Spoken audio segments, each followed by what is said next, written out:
नमस्कार. माझ्या मराठा बंधू भगिनीनो, मराठा आरक्षणाचा एक मोठा तिढा सुटला आहे मनोज जरांगे पाटलांच्यामुळं आणि कालच हा विषय झाला आहे आणि आज मी तुमच्यासमोर येतो आहे. मी आज तुमच्यासमोर इतक्या महत्त्वाचा विषय बोलणार आहे की इथून पुढच्या काळात तुम्ही याच्याबद्दल नक्की लक्षात ठेवाल असं मला वाटतं आहे. खऱ्या अर्थानं आरक्षण हे 3 प्रकारचं असतं. या आरक्षणामध्ये एक नोकरीचं आरक्षण असतं, एक राजकीय आरक्षण असतं आणि एक शिक्षणातलं आरक्षण असतं. खऱ्या अर्थानं लक्षात ठेवूया की पहिलं आरक्षण जे आहे ते शिक्षणातलं आहे आणि यामध्ये आपल्यावरती कसा अन्याय होतोय हे मी तुम्हाला सांगणार आहे.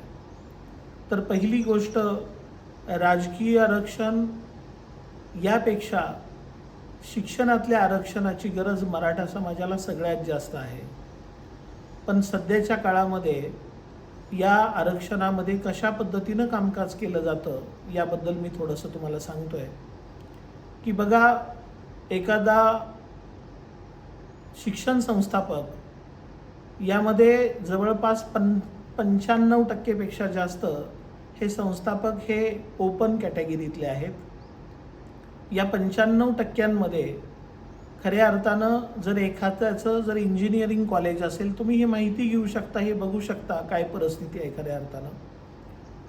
तर एखादा मागासवर्गीय SC कॅटेगरीचा व्यक्ती आहे, या व्यक्तीच्या बाबतीत काय होतं तर त्याला 1 लाख रुपये जर इंजिनिअरिंग कॉलेजची फी असेल तर त्याला 1 लाख रुपये सरकार माफ करतं. ST कॅटेगरीचा विद्यार्थी आहे आणि त्याला 1 लाख रुपये फी आहे तर त्यालाही ST कॅटेगरीमध्ये 1 लाख रुपये शासन देतं. पण OBC मध्ये गेलं तर त्यांना 50% दिलं जातं आणि ओपन कॅटेगरीमध्ये सुद्धा EBCच्या अंडर आपल्याला काय केलं जातं तर 50% दिलं जातं. यामध्ये महत्त्वाचा विषय असा आहे की एखादं कुठलंही इंजिनिअरिंग कॉलेज जर त्यांनी लिगली प्रामाणिकपणे जर त्यांनी कॉलेजचा खर्च दाखवला आणि तो जर खर्च 3 कोटीच्या दरम्यान असेल तर हे SC कडून आलेले पैसे, ST कडून आलेले पैसे, OBC कडून आलेले पैसे, ओपन कडून आलेले, शासनाकडून आलेले पैसे, हे जर त्या कॉलेजचा 3 कोटी रुपये खर्च असेल तर जवळपास 7 कोटी रुपये हे शासनाकडूनच येतात. तरी पण 95% पेक्षा जास्त असणारे हे प्रस्थापित शिक्षण सम्राट ह्या OBCला किंवा ह्या ओपन कॅटेगरीला म्हणत नाहीत की बाळा माझ्याकडे भरपूर पैसा येतोय, तू काय काळजी करू नको, तू गरीब आहेस तर माझ्याकडे फुकट शिक, अशी त्याची कधीही मानसिकता नसते. उलट तो आपल्याला असं सांगत असतो की तो असणारा जो मागासवर्गीय, तो असणारा महार, तो असणारा मांग, तो असणारा चांभार, तो बघ कसं फुकट मिळवतोय आणि तुला कसा त्रास होतोय. तर आपल्यामध्ये वाद निर्माण करण्याची ही व्यवस्था प्रामाणिकपणे मांडली जाते. तर आरक्षणामध्ये या सगळ्या गोष्टीमध्ये प्राथमिकतेनं जर बदल काही करायचा असेल तर प्रत्येक शिक्षण सम्राट जो आहे, जो स्वतः आमदार, खासदार, मंत्री म्हणून मिरवतोय, तर त्यांनी काय केलं पाहिजे, आपल्या संस्थांमधल्या प्रत्येक विद्यार्थ्याला काय केलं पाहिजे तर तिथं आपण त्याला फुकट शिक्षण दिलं पाहिजे. मराठा समाजाच्या मुलांच्यामध्ये फार गरिबी आहे, फार अडचणी आहेत, ह्या त्यांनी बघितल्या पाहिजेत आणि ती गोष्ट जर केली तर येणारं आरक्षण टिकतंय न टिकतंय, टिकावं ही आमची अपेक्षा आहे. पण कुठल्याही परिस्थितीमध्ये तुमच्या तोंडाला नुकतं पाणी पुसण्याचं जे कामकाज ह्या प्रत्येक पार्टीकडून होत आहे, कुठली एक पर्टिक्युलर पार्टी नाही, याच्यामध्ये राजकारण भरपूर होतं, बऱ्याच काही गोष्टी होतात. तर आपल्यासारख्या सर्वसामान्य मराठ्यानं काय बघितलं पाहिजे की बाबा तू का असं करतोयस, तुला जर एवढे पैसे शासनाकडून येतात तर तुला अडचण काय आहे. तो तेवढीच फी घेऊन बसत नाही, तर तो काय करतोय त्याच्यावरती आणि डोनेशन मागवतोय, रिझर्व्ह सीटमध्ये पैसे घेतोय, काहीही करतोय. तर अशा पद्धतीचं हे पहिल्या आरक्षणाची परिस्थिती आहे. यामध्ये यांना ओपन कॅटेगरीतल्या सगळ्याच्या सगळ्या व्यक्तींना हे कॉलेजेस आपल्याला काय करता येईल तर फीमध्ये आपल्याला माफी करता येईल, या पद्धतीचा विषय आहे. दुसऱ्या आरक्षणाच्या बाबतीत आपण जे महत्त्वाचं बोलतोय त्या आरक्षणामध्ये काय आहे तर राजकीय आरक्षण.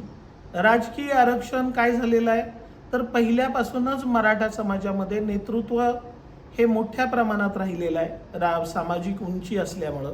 आणि नॅचरल आहे, एखाद्याकडं जर 1000 रुपये आले की परत 2000 व्हायला त्याला फार वेळ लागत नाही, 2000चं लाख व्हायला वेळ लागत नाही, लाखाचं कोटी व्हायला वेळ लागत नाही. पण गरिबाचे 1 रुपयाचं 2 रुपये व्हायला, 2 रुपयाचं 4 रुपये व्हायला वेळ लागतो, अशी परिस्थिती आहे. तर लक्षात ठेवा की नक्की परिस्थिती काय आहे तर राजकीय आरक्षणामध्ये जे कोणी प्रस्थापित आहेत, मूळचे प्रस्थापित आहेत, ज्यांनी पहिल्यापासून बाजी मारलेली आहे, असेच प्रस्थापित ही सगळी व्यवस्था काय करत असतात तर बाजी मारतात. सर्वसामान्य गरीब मराठ्याला हे स्थान नसतं. आणि ही गरीब मराठ्याची ही खंत आहे की या पद्धतीनं त्याला कुठलंही राजकीय अस्तित्व मिळत नाही. माझं पहिल्यांदा असं मत होतं, मी एक इस्लामपूरच्या ठिकाणी इलेक्शन लढलो होतो, त्यामध्ये माझं असं मत होतं की तुम्ही असा एखादा महार, मांग, चांभार, धनगर, रामोशी, घिसाडी, पारधी, लोहार, सुतार, मुसलमान असा बघितलाय का, जो एका मोठ्या गावाच्या व्यवस्थेमध्ये स्वतः सगळं कामकाज बघतो आणि पाटील ब्राह्मण त्याचं सांगेल तसं ऐकतात. अशा माझा 6, 7, 8 वर्षापूर्वीचा विषय होता. पण परत माझ्या असं लक्षात आलं की तो मराठा आणि ब्राह्मण कुठला तर तो मराठा आणि ब्राह्मण प्रस्थापित असतो. सर्वसामान्य मराठा ब्राह्मण फार गरीब आहेत हे आम्ही डोळ्यानं बघतो आणि आम्ही त्या पद्धतीनं त्याबद्दल त्यांच्याबद्दलचा विचार मांडतो. तर लक्षात घ्या की हे जे प्रस्थापित राजकारणी आहेत, हे प्रस्थापित राजकारणी एक तर तुम्हाला नोकरी देत नाही, शिक्षण देत नाही आहेत. दुसरं म्हणजे ते तुम्हाला राजकारणात व्यवस्थित येऊन देत नाहीत. जरी तुम्ही आला तर एक कठपुतली म्हणून आपल्याला सगळ्यांना मिळून त्याच्याबद्दल वागावं लागतंय, कारण राज्य त्यांचंच आहे.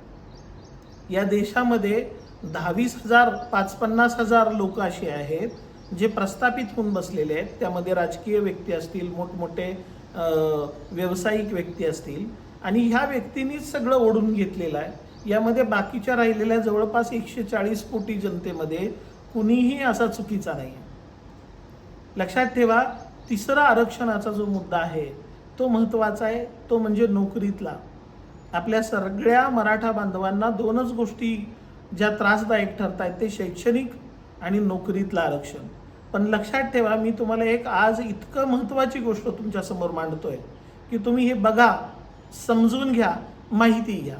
आता कुठलाही एखादा संस्थापक आहे, मराठा आहे, ब्राह्मण आहे, नॅचरली तुम्ही कधीही बघा ते 95% आहेत. मग आपण त्याबद्दलच बोलूया. तर त्या मराठा समाजामध्ये ॲक्च्युअल आरक्षणाप्रमाणे ST कॅटेगरीला 8% आरक्षण द्यायचं आहे. तर 100 नोकऱ्या असतील तर त्याला 8 दिल्या जातात. दुसरी गोष्ट, SC मध्ये त्यांना 13 द्यायला पाहिजेत, 18 ते आहेत तर 13 दिले जातात. हे दिल्या जातात कारण हे बर्डन आहे बाबासाहेब आंबेडकरांची. ती समजून चाला की ही आहे, दया आहे, ज्यामुळं 100% त्यांना ते द्यावं लागतं. पण सगळ्यात महत्त्वाची गोष्ट येते ती OBCच्या आरक्षणाबद्दल. OBCच्या आरक्षणामध्ये सुद्धा 26% आरक्षण मिळतं किंवा नाही मिळतं हा प्रश्न आहे. पण लक्षात ठेवायचं, 100%पैकी 48% 50%च्या दरम्यान एवढंच आरक्षणाच्या असणाऱ्या 75% जनतेत फक्त आरक्षणापुरतीच नोकऱ्या मिळतात. बाकीच्या सगळ्या नोकऱ्या हा मराठाच घेत असतो. आता तुम्हाला वाटेल की हा मराठा म्हणजे काय, आम्हाला मिळालं का, आम्ही असंच गरीब झालो का? तर लक्षात ठेवा, मला तुम्हाला हीच एक महत्त्वाची गोष्ट तुम्हाला समजवायची आहे आणि इथून पुढच्या काळामध्ये तुम्ही हीच गोष्ट लक्षात ठेवायची आहे. ध्यानात ठेवा, तुम्ही एका संस्थेमध्ये गेला, शिक्षण संस्थेमध्ये गेला तर तिथं जवळपास 50 लोक ही ओपन कॅटेगरीची असतात आणि 50च्या दरम्यानच ही बाकीची ओपन OBC SC ST असतात. पण लक्षात ठेवा, या राहिलेल्या 50मध्ये म्हणजे तुम्हाला मिळताना जागा भरपूर मिळालेल्या आहेत पण त्या ॲक्च्युअल तुम्हाला मिळालेल्या नाहीत. या प्रस्थापितानं त्याचेच असणारे दादा, मामा, काका, अण्णा किंवा एका घरात तुझ्याकडं 200 मतदान आहे का, तुझ्याकडं 1000 मतदान आहे का, असल्यांना संधी दिलेली आहे. आणि त्यामुळं ती माणसं या नोकरीमध्ये यामध्ये हे झालेले आहेत.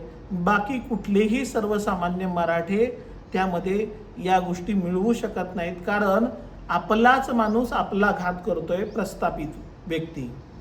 तर लक्षात ठेवा, जो कोणी SC आणि ST जाती आहे यामध्ये काय केलं गेलं तर सांगितलं गेलं की एक आमदार बनवला SCचा, तर त्याला सांगितलं जातं की हां तू उभा राहा, तुला यावेळेला मी आमदार करणार.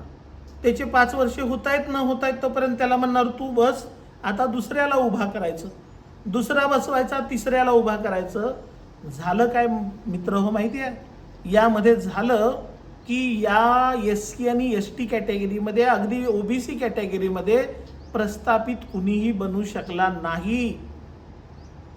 आणि ॲक्च्युअल घडलं काय तर ओपन कॅटेगरीने ही जागाच सोडली नाही.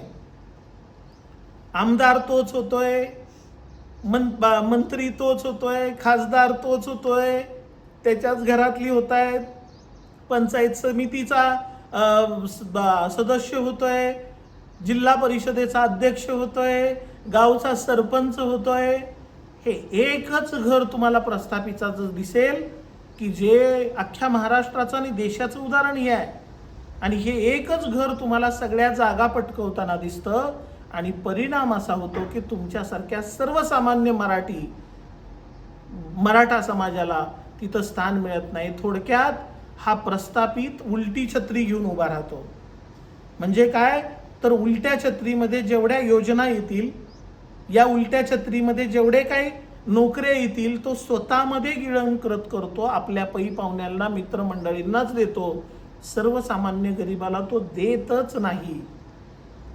आता मुद्दा येतो तो म्हणजे आत्ता मिळालेल्या आरक्षणाचा. जो काय आत्ता 10% आपल्याला आरक्षण मिळालेलं आहे, जे इकॉनॉमिकल बॅकवर्ड आहेत त्यांना आपण आरक्षण आता दिलेलं आहे. त्याच्यानंतर आपण काही आरक्षण आता मागितलंय किंवा मिळालंय असं म्हणतोय, ते मिळू द्या, मिळावं ही आमची अपेक्षा असेल. अर्थात त्याच्यामध्ये OBC बद्दल चुकीच्या गोष्टी असू नयेत. जे काय असेल ते आपण त्या पद्धतीने योग्य संविधानिक पद्धतीने घ्यायला पाहिजे. पण लक्षात ठेवा, आत्ता जे आरक्षण तुम्हाला मिळालेलं आहे तेही तुम्हाला हे प्रस्थापित मिळवून देणार नाहीत, हे लक्षात ठेवा. तुम्ही जसं गरीब आत्ता आहे, अजून 10 वर्षानं तुम्हाला असंच दिसणार आहे. तर मित्रांनो आणि माझ्या बहिणींनो, मी तुम्हाला विनंती करतोय की तुम्हाला या प्रस्थापितांना हे जाब विचारला गेला पाहिजे. जर एखाद्या शिक्षण संस्थांमध्ये तो जर AICTE अप्रुव्हल हे असेल, ज्यामध्ये राज्य शासनाची त्यांना फीज येत असतील, खाजगी असतील त्यांना पर्याय नसतो, पण जे शासनाकडून येणाऱ्या ज्या फीज आहेत, या फीजबद्दल तुम्ही विचारलं पाहिजे.